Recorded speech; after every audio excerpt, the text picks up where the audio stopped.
Media మిత్రులకు నమస్కారం. అదేవిధంగా 50 మంది ఈ గ్రూప్ 1 లో జరిగినటువంటి ఒక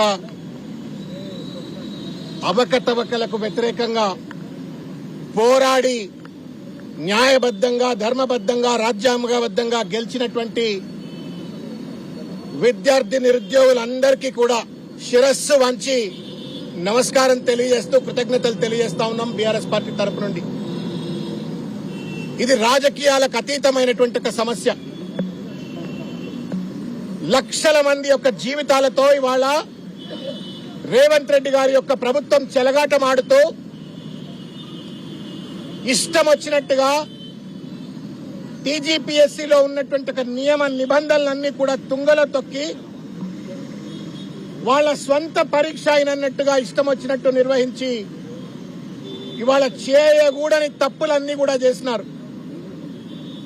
నిన్న హైకోర్టు వాళ్ళకి చేతులెత్తి దండం పెట్టాలా, వాళ్ళ కాళ్లు కడిగి దండం పెట్టాలనిపిస్తా ఉంది హైకోర్టు వారికి. 227 పేజీల జడ్జిమెంట్ ఇచ్చినారు.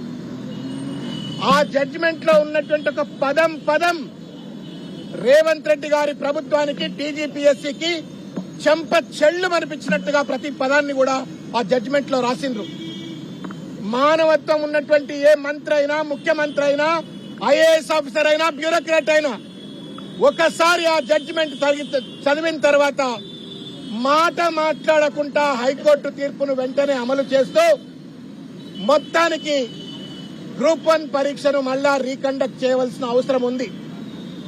అది హాల్ టికెట్ల వితరణ విషయంలో కావచ్చు, ఒకే సెంటర్లో ఇష్టం వచ్చినట్టు అభ్యర్థులను సీరియల్ గా పెట్టడం కావచ్చు, ఒకే సెంటర్లో ఇష్టం వచ్చిన ర్యాంకులు ఇవ్వడం కావచ్చు, తెలుగు మీడియం వాళ్ళ నోట్లలో మన్ను కొట్టే విధంగా, వాళ్ళ జీవితాలు చెలగాటమాడే విధంగా వాళ్ళకు మార్కులు తక్కువ ఇవ్వడం కావచ్చు.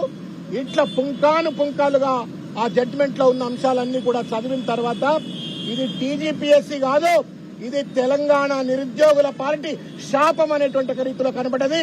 రేవంత్ రెడ్డి గారు, ఈ ప్రభుత్వం, ఈ టీజీపీఎస్సీ ఇద్దరు కూడా బాధ్యులైన విషయం కనబడ్డది. వాస్తవం ఏంటంటే గ్రూప్ 1 ఎగ్జామినేషన్ నోటిఫికేషన్ వచ్చినప్పటి నుండి విద్యార్థుల జీవితాలతో చెలగాటమాడుతా ఉన్నారు. జీవో 29 అని చెప్పని ఒక దొంగ జీవో పట్టుకొచ్చినారు. ఈ జీవో తప్పు.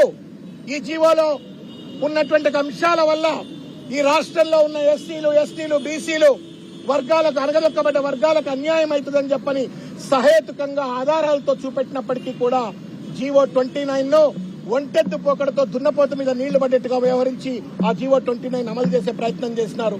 సరే, ప్రిలిమ్స్ అయిపోయింది, కనీసం మెయిన్స్ ఎగ్జామ్ అన్నా చక్కగా నిర్వహిస్తారా అంటే దాన్ని కూడా పూర్తిగా లోపభూయిష్టంగా నిర్వహించినారు.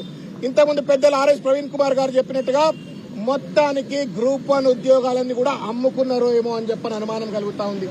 లేకపోతే మెడకాయ మీద తలకాయ ఉన్నవాడు ఎవడైనా సరే, అడ్మినిస్ట్రేటివ్ రూల్స్ పట్ల కనీస అవగాహన ఉన్నవాడైనా సరే, టీజీపీఎస్సీ రూల్స్ ను అమలు చేయాలని చిత్తశుద్ధి ఉన్నవాడు ఎవడు కూడా ఈ రకమైనటువంటి ఒక తప్పులే కూడా చేయరు. నేను తెలంగాణలో ఉన్న నిరుద్యోగులకు, విద్యార్థులకు, అధ్యాపకులకు అందరికీ విజ్ఞప్తి చేస్తాను. ఒకసారి ఆ 220 పేజీల జడ్జిమెంట్ కాపీని చదివితే రేవంత్ రెడ్డి నిజ రంగు బయటపడుతుంది, టీజీపీఎస్సీ నిజ రంగు బయటపడుతుంది. కాబట్టి మేము బీఆర్ఎస్ పార్టీ తరపు నుండి ఈ రోజు ఇక్కడికి వచ్చినాము.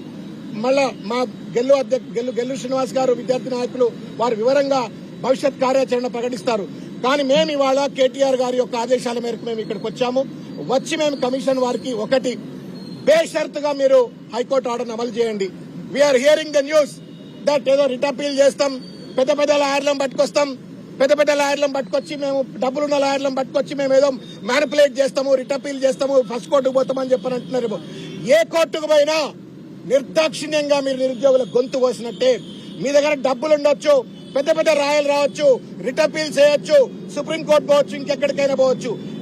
మీరు వేసే ప్రతి అడుగు తెలంగాణ నిరుద్యోగ విద్యార్థుల యొక్క భవిష్యత్తును సర్వనాశనం చేసినట్టే, కాల రాసినట్టే అనే విషయాన్ని రేవంత్ రెడ్డి గారు, టీజీపీఎస్సీ తెలుసుకోవాలని చెప్పని. హుందాతనం ఉండాల. చేసిన తప్పును కోర్టు ఇంత స్పష్టంగా చెప్పిన తర్వాత హుందాతనంతో తప్పును ఒప్పుకొని ఆ పరీక్షను పూర్తిగా రద్దు చేస్తే మీకు కూడా మానవత్వం ఉంది, విఘ్నత ఉంది అని చెప్పని ప్రజలు అనుకుంటారు. కాబట్టి ఈ యొక్క పరీక్షను రిటపీల్ అని చెప్పని హైకోర్టు ఆర్డర్కు వ్యతిరేకంగా పోకుండా వెంటనే రద్దు చేయాలని చెప్పని, అదేవిధంగా ఇన్ని తప్పులు ఎట్లా జరుగుతాయి? There is an IAS officer sitting there. ఆయన ఒక చైర్మన్, ఆయన కింద ఇంకొక సెక్రటరీ ఉంది, ఆమె ఐఏఎస్ ఆఫీసర్. ఇంతమంది అధికారులు ఉన్నారు. ఇంతమంది ఉండగా ఇన్ని లోపభూయిష్టంగా ఎగ్జామ్ ఎట్లా నిర్వహిస్తారు? ఇన్ని లక్షల మంది జీవితాలతో ఎట్లా చెలగాటమాడతారు? అంటే తప్పనిసరిగా దీంట్లో ఉన్నటువంటి ఒక అవినీతి వెనక ఉన్నటువంటి ఒక పెద్దలు ఎవరు, తిమింగలాలు ఎవరు బయటికి రావాలా. వాళ్లపైన చర్యలు తీసుకోవాలంటే పూర్తి స్థాయిలో విచారణ జరపాలని చెప్పని కోరుతా ఉన్నాం. అదేవిధంగా ఇంకొక విషయం ఓపిక బట్రి, ఇంకొక విషయం ఏంటంటే ఇవాళ కోర్టు చెప్పింది టీజీపీఎస్సీ తప్పని, ప్రభుత్వం తప్పని చెప్పింది. మరి కేసులు పెట్టిన విద్యార్థుల పైన కేసులు పెట్టిన కేసులు ఎట్లా నిలవాలా? ప్రభుత్వం బేషరతుగా కేసులన్నీ కూడా ఎత్తివేయాలని చెప్పని డిమాండ్ చేస్తా ఉన్నాము. భవిష్యత్ కార్యాచరణ తప్పనిసరిగా పెద్ద ఎత్తున ఉంటది. నిరుద్యోగుల పక్షాన ఈ అవినీతిని మాత్రం కొనసాగనీయం. ఈ యొక్క జులుంను విద్యార్థుల పట్ల, నిరుద్యోగుల పట్ల ఈ జులుంను మేము కొనసాగనీయం. రాహుల్ గాంధీని తీసుకొచ్చి అశోక్ నగర్ లో ఓట్లు వేయించుకున్నారు. రేవంత్ రెడ్డి అశోక్ నగర్ పోయి ఓట్లు వేయించుకున్నారు. ఇవాళ సిగ్గు ఎక్కువ లేకుండా, కనీస కృతజ్ఞత లేకుండా ఇవాళ అశోక్ నగర్ నిండా పోలీసులే, చిక్కడపల్లి లైబ్రరీ దగ్గర పోలీసులే. మరి వాళ్ళ మిలిటెంట్లా, టెర్రరిస్ట్లా? హైకోర్టు తీర్పు వచ్చిన తర్వాత విజయోత్సవం కూడా జరుపుకోవద్దు, వాళ్ళు కనీసం సంబరాలు చేసుకోవద్దు అన్న రీతిలో పోలీసుల పదగట్టాల కింద విద్యార్థుల యొక్క ఆకాంక్షలు, నిరుద్యోగుల ఆకాంక్షలు అణగదొక్కాలనే ప్రయత్నం చేయటం అన్యాయం, నేరం. దీన్ని మేము తీవ్రంగా ఖండిస్తా ఉన్నాం.